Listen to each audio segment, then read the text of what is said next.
Hello students, this is the answer for the follow-up activity unit 15, degrees of comparison.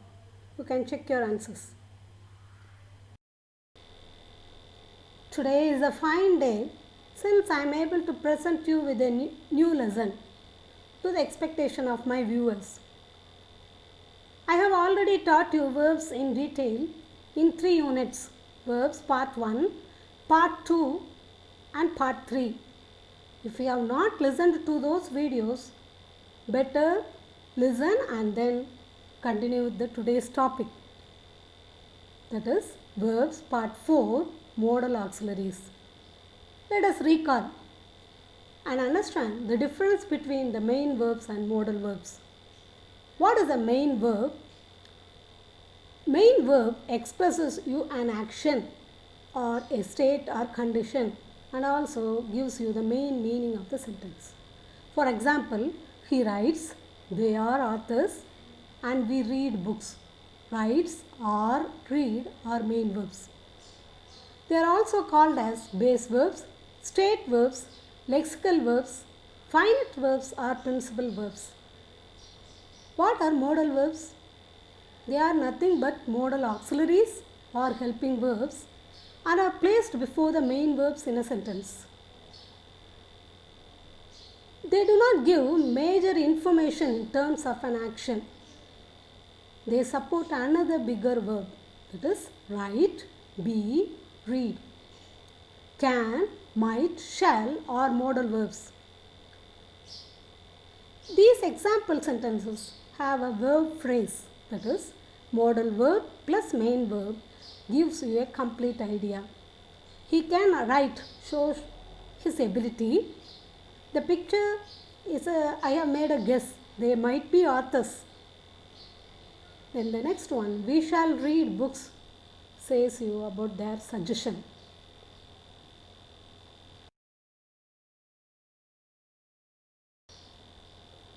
Let us do the warm-up activity now. Can you identify the modal auxiliary used here? It is can. Spot the error in the first sentence. Hema can spoke English. Remember, modals take base verbs only. Therefore, Hema can speak English is the correct answer. The right answers are given in the brackets. Hema can too write English. Modals never take two infinitives. Therefore, Hema can write English is correct. Modals don't have an S or ED or ING like can, scanned, canning, etc. Therefore, Hema can listen English is correct. If you want to make a negative sentence, just add not to the modal. They cannot understand English. Similarly, if you want to make a question, just start the question with the modal. Can she spell the word? Do not take do, does, did as we do for other yes or no questions.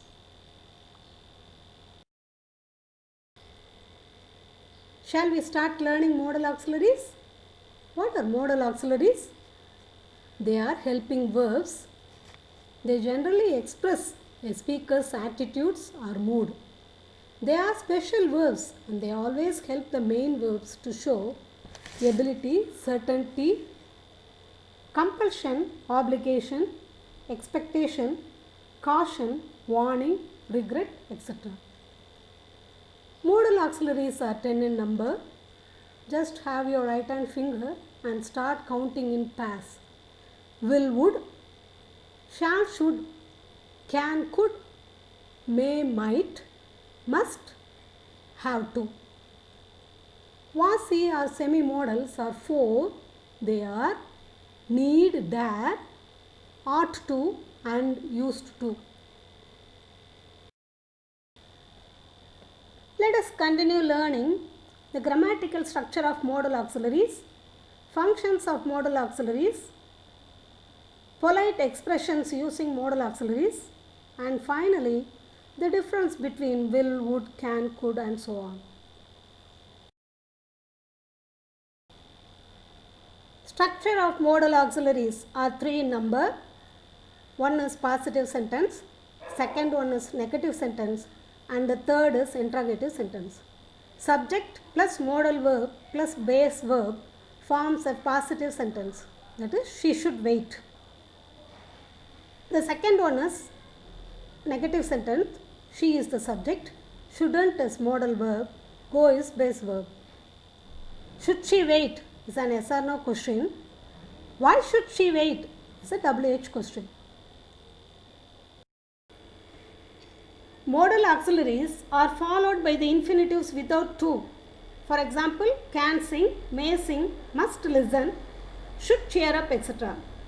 Modal auxiliaries are the same for all the pronouns. I can, you can, we can, she can, etc. Modal auxiliaries take direct negatives and question forms.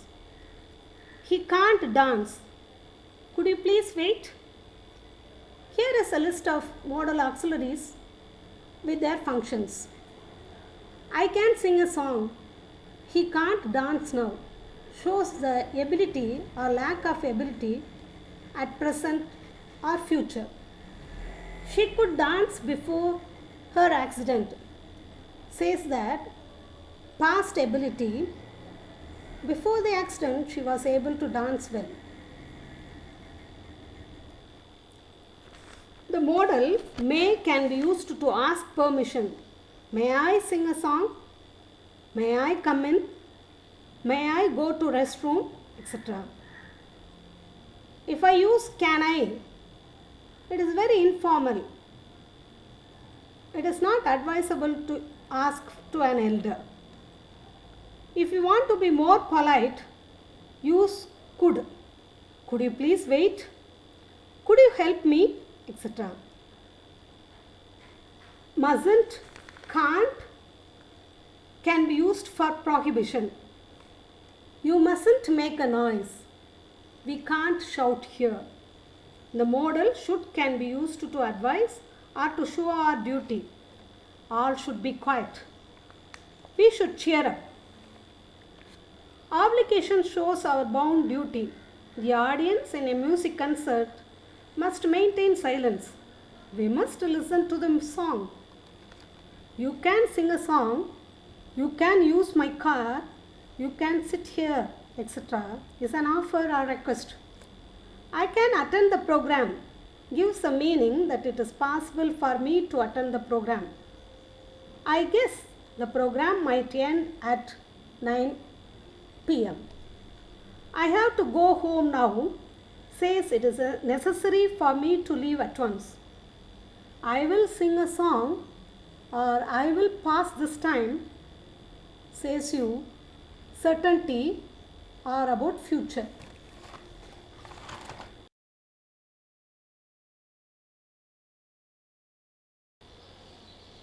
Understanding the difference between the modal auxiliaries will, would, shall, should, can, could, etc.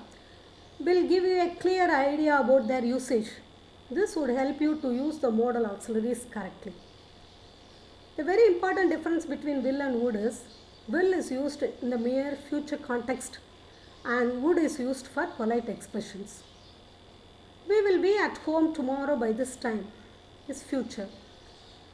When we make an important decision or when we promise anyone, we can use will. Will you be quiet is an order. Would you be quiet please is a polite expression.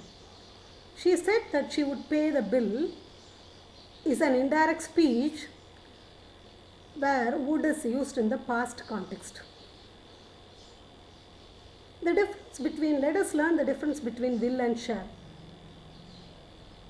Shall can be used for the pronouns I or we. When you offer to do an action, use shall. When you initiate any action, use will. Shall we go for a walk? What shall I do now? Shall we come and see you? Are all expressions where we offer to do something. I don't think she will come. Will I soon recover from corona? The answer may be yes, I am sure. You will.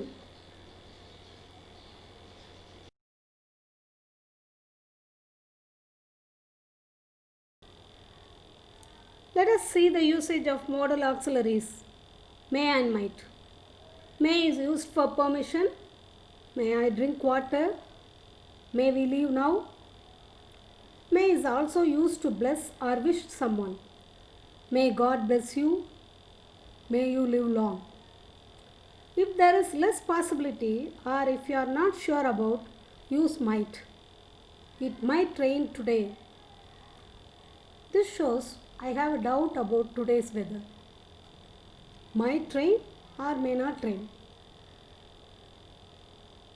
Might is used in future context also. My friend might call tonight. Let us see must and should. We use must to obey rules and regulations or law and order. We must follow the traffic rules. You must wear seat belt while driving. Should is used when you advise or suggest someone. You should take rest. You should work hard. You should get up early in the morning. You should speak in English. For prohibition, we use mustn't or shouldn't. We mustn't use plastic bags. Children shouldn't use mobile phones.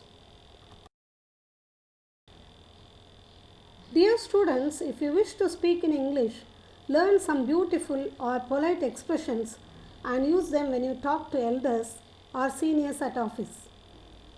These examples will help your conversation more formal. Let us see some expressions used by the native speakers while at work. Would it be possible to start the discussion now? Would you mind if I attend the call? Would you get me the file, please? Did you notice how polite the dialogue is? When you want to offer tea or coffee, instead of asking, do you like tea or coffee, it is more polite to ask, would you prefer coffee or tea? I have sore throat. Could you please provide me a glass of water? Could I take tomorrow off? Meaning, shall I take leave? Would you like to join us? Yeah, we would rather join you. Weed is a contracted form of wood.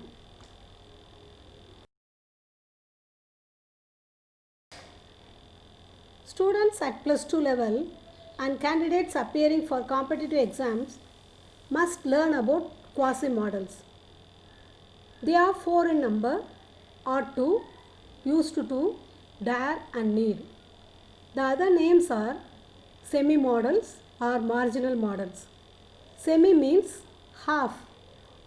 These modals partly function like a modal verb or partly like a main verb. Modals are not usually followed by to, but ought to and used to are followed by to. Modals do not change form for person, but dare and need are used as main verbs and conjugate for person, tense and number. Let us see the examples. Ought to means moral obligation or bound duty. You ought to respect your elders. We ought to love our neighbors. The police oughtn't to have beaten him means the police should not have beaten him so severely. Ought we to submit a report? We can replace ought to with should.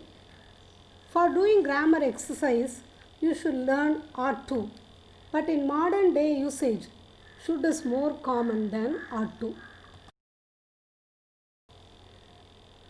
The function of ought to and used to are more or less same. They are used as main verbs. Used to means habitual action. He used to go for walking every day. He used to live in his native place. My dad used to tell me bedtime stories when I was a child is a discontinued habit. Since now I am grown up and my dad didn't tell any stories. Dare means boldness. How dare you opened my file? He dare not enter. I daren't to speak to the principal means I am afraid to speak to the principal. Here dare is used like a modal verb. He does not dare to enter. Do you dare to enter? Dare is given in bold form and dare is used like a main verb. For need and dare, when we use it as main verb, do, does, did conjugate with the subject. He need not come tomorrow. It is not necessary for him to come tomorrow. He need not meet me. You needn't go there. Here, need is used as a modal verb. Similarly, he doesn't need to meet me. It is used as a main verb. Does he need to attend? Need is used like a main verb. Okay students, with this I end today's class. I hope you have understood modal auxiliaries and semi-modals. Do the follow-up activity and wait for the next video. If you like my teaching, share and subscribe. Thank you.